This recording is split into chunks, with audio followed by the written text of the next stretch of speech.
শুভ সকাল বন্ধুরা, তোমরা কেমন আছো? আশা করি তোমরা সবাই ভালো আছো আর আমরাও ভালো আছি। নতুন একটা দিন, নতুন একটা ব্লগ নিয়ে চলে আসলাম তোমাদের সামনে। তো তোমরা যে যেখান থেকে আমার এই ব্লগটা দেখছো, তোমাদের অনেক অনেক ধন্যবাদ জানাই ব্লগটা দেখার জন্য আর আমার পাশে থাকার জন্য। তো এখন সকাল 5:30 বাজে। সকালবেলায় ঘুম থেকে উঠে যখনই প্রথমে জানলাটা খুললাম, দেখলাম আকাশটা একদম মেঘে ভরা। তো এখন তো শ্রাবণ মাস পড়ে গেছে। এখন প্রত্যেক দিনই আকাশ এরকমই দেখতে হচ্ছে সকালবেলায়, এরকম মেঘলা, একটু বৃষ্টি একটু রোদ। তো দেখো আজকে মনে হচ্ছে খুব বেশি মেঘ করেছে আকাশে, তো আকাশ জুড়ে মেঘ হয়ে রয়েছে।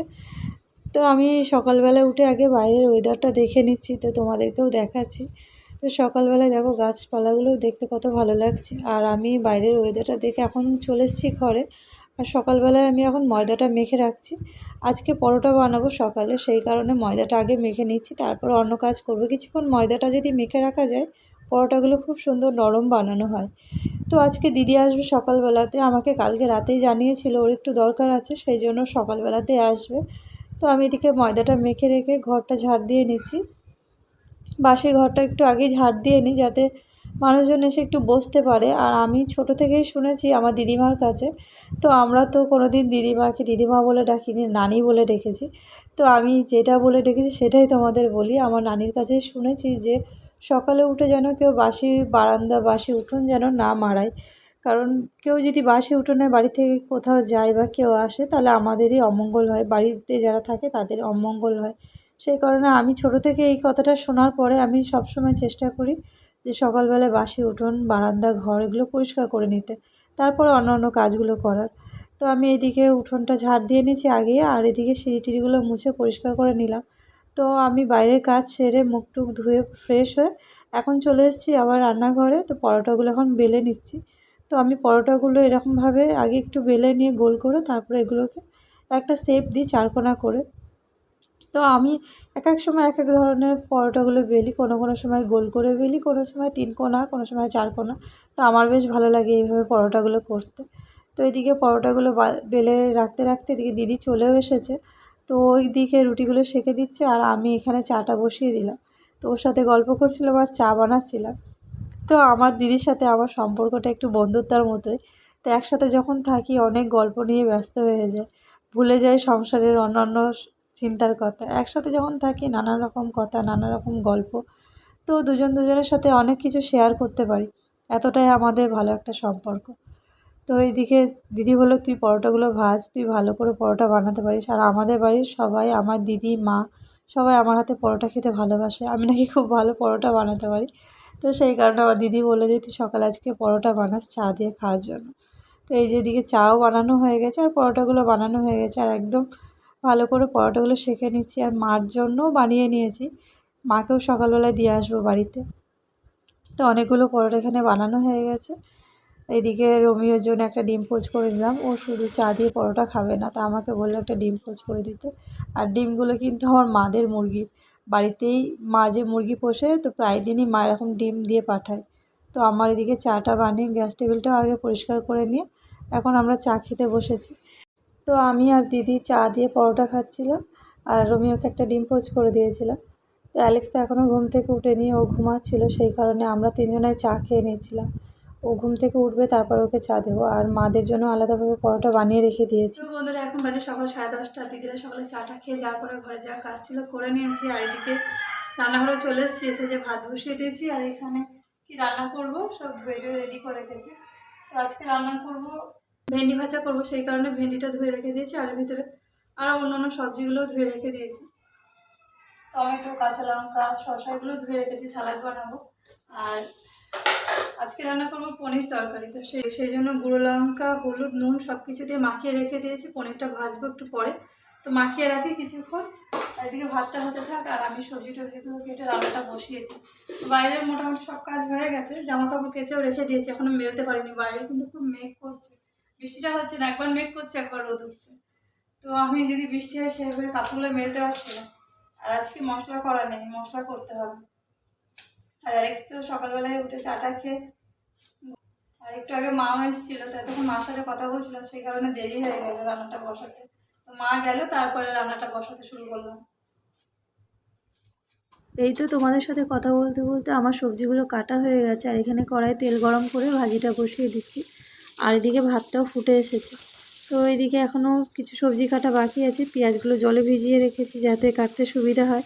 তো আমি ভেন্ডি ভাজাটা বসিয়ে দিয়ে এদিকে সালাদটাও বানিয়ে নিয়েছি, আর ওইদিকে পেঁয়াজ টমেটো কেটে রেখেছি তরকারির জন্য। তো ভাতটা আমার হয়ে গেছে, আর এদিকে ভাজিও হয়ে গেছে। এখন পনির তরকারিটা বসাবো। আর অ্যালেক্স কিন্তু পনির তরকারি খেতে খুবই ভালোবাসে, তো প্রায় দিনই আমি ওর জন্য পনির তরকারি বানিয়ে দিই। তো এই পনিরটা পাড়া থেকে কিনেছিলাম, একজন দই বিক্রি করতে আসে পাড়াতে, তার কাছ থেকেই কিনেছিলাম। কিন্তু পনিরটা খুব একটা ভালো হয়নি, এই যে লেগে লেগে যাচ্ছে। পনিরে মনে ছিল জল ছিল অনেকটা। তো পনিরটা কোনোরকম ভেজে তুললাম, আর এদিকে মোটা মোটা করে পেঁয়াজগুলো কেটে নিয়েছি। আজকে একটু শুকনো শুকনো করে বানাবো। তো আমার তরকারি এদিকে হয়ে গেছে, পনির তরকারি। লাস্টে আমি এদিকে কস্তুরি মেথি গুঁড়ো করে দিয়ে দিলাম। তো এইভাবে অ্যালেক্সকে বানিয়ে দিলে অ্যালেক্স খুব সুন্দর এই দিয়ে ভাত খেয়ে নেয় দুবেলা। আর ওর জন্য আমার চিন্তা হয় না যে ওকে আর একটা কিছু করে দিতে হবে, বা এক তরকারি দিয়ে ভাত খেয়ে নেয়। তো এই যে তরকারিটা আমার হয়ে গেছে, আমি একটা বোলের মধ্যে ঢেলে নিলাম। এখন রান্নাঘরটা পরিষ্কার করব, রান্নার বাসনগুলো মাজবো। তো এদিকে সব কিছু গুছিয়ে গাছিয়ে নিয়ে তারপরে স্নান করে খেতে বসবো।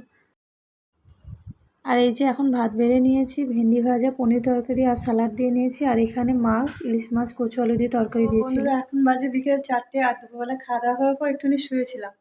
তো ঘুম থেকে উঠে আমি আবার রেডি হয়ে নিলাম। এখন যাবো একটু বাজারে যাবো, কারণ অ্যালেক্সের টিফিন বক্স একটা জলের বোতল কিনতে হবে। এর আগের দিন বাজারে গেছিলাম, জুতো মোজা বেল্ট টেল্ট যা দরকার ছিল সবই নিয়ে এসেছি, কিন্তু এই দুটো জিনিস নিয়ে আসতে আমার মনে ছিল না। তো ওর তো আর দুদিন বাদেই কলেজ শুরু হয়ে যাবে, সে এখন আমি আর আমার দিদি বাজারে যাবো। আর দুপুরবেলা একটু বৃষ্টি হয়ে গেছে। তো দুপুর থেকে আর রোদ নেই, সকাল থেকেই খুব একটা রোদ ছিল না, মেঘলা মেঘলা আকাশ সকাল থেকে। তো সকাল থেকে আমি জামা কাপড়গুলো বাইরে মেলতে পারিনি, এই চালার ভিতরেই মেলে রেখেছি। আর সকাল থেকে একবার বৃষ্টি হচ্ছে, একবার রোদ উঠছে। তো সেই কারণে জামা কাপড়গুলো বাইরে দিইনি। আর ওয়েদারটা দেখো একদম মেঘলা মেঘলা। আর এদিকে একটু আকাশে মেঘটা কম আছে, পরিষ্কার পরিষ্কার, কিন্তু এইদিকে খুব মেঘ আকাশে। আবার কিন্তু সন্ধ্যের দিকে বৃষ্টি হলে হতে পারে। তো এখন 4টে বাজে, এখন বাজার থেকে ঘুরে আসি। আর বাজার থেকে একবার একটু দিদির বাড়িতে যাবো, ওদের বাড়িতে একটু বসে গল্প টল্প করে আস্তে আস্তে আমার সন্ধ্যা হয়ে যাবে। তো আমাকে দিদি এখনই ফোন করে বললো যে রেডি হতে। আমি তো রেডি হয়েই দাঁড়িয়ে আছি, ওর ছেলেকে টিউশন নিতে পড়তে দিয়ে আসবে। আর অ্যালেক্স ঘরে শুয়ে শুয়ে মোবাইল দেখছে। অ্যালেক্সও পারে কিনে নিয়ে আসতে, কিন্তু ওর নিজের থেকে বেশি মানে আমার প্রতি ভরসা করে যে আমি হয়তো ভালো জিনিসটা ওকে এনে দিতে পারবো। সেই কারণে ও আমাকে বলে নিয়ে এসে দিতে। আসছি, হয়তো দিদি এসেও গেছে।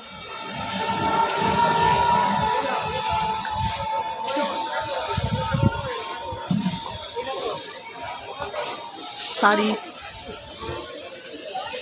তো ছেলের কিনবি না কিছু টিফিন বক্স বক্স? হ্যাঁ নেব। এসছি যখন রুমে অ্যালেক্সের বোতল নিবে, রুমিও না শুনবে। বাবা বলি শাড়ি দেখ। হ্যাঁ পুজো এখনো শাড়ি উঠে গেছে নাকি দেরি আছে? অবশ্যই উঠেছে। একদিকে নেট একদিকে বেনারসি, বল।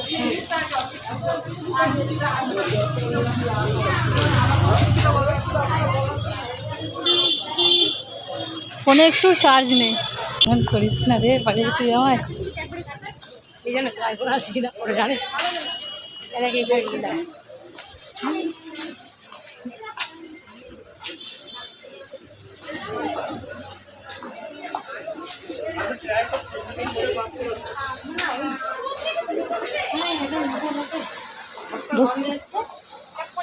কোনটা কোনটা? এটা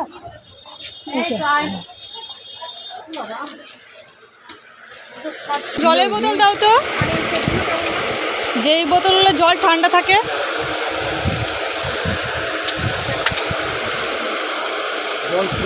হ্যাঁ, যেই বোতলগুলো জল ঠান্ডা থাকে দাও।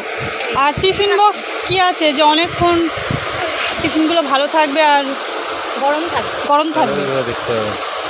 দেখো নিয়ে আসো।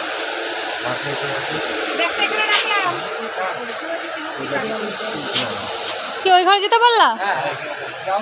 ও সরি সরি, কোন ঘরে? আমি কি করে দেখবো, লোক নেই কিছু নেই।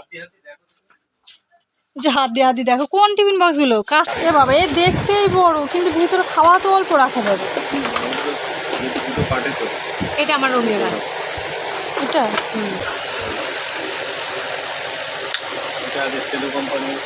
বড় দেখে নি, বড় দেখে নি। এটাও আছে, ওর পাশে নীলকণাটাও আছে। এগুলো মাছতে মাছতে মনে হয় রঙটা নষ্ট হয়ে যাবে। না না স্টিল ওই পিছনেটা দেখি, পিছনেটা। কি ছোট বড়, এটা ছোটটা একটু বড়। ও এটা মানে এই এটা নেব। ওগুলো কি, এগুলোতে কি জল ঠান্ডা থাকবে? ঠান্ডা রাখলে ঠান্ডা থাকবে, গরম রাখলে উষ্ণ গরম থাকবে। বেশি গরম না, উষ্ণ উষ্ণ গরম। গরম, যে গরমটা আমরা খেতে পারি। আচ্ছা ঠান্ডা চিল ঠান্ডা থাকবে, চিল রাখলে চিলি থাকবে। এটাই নেব।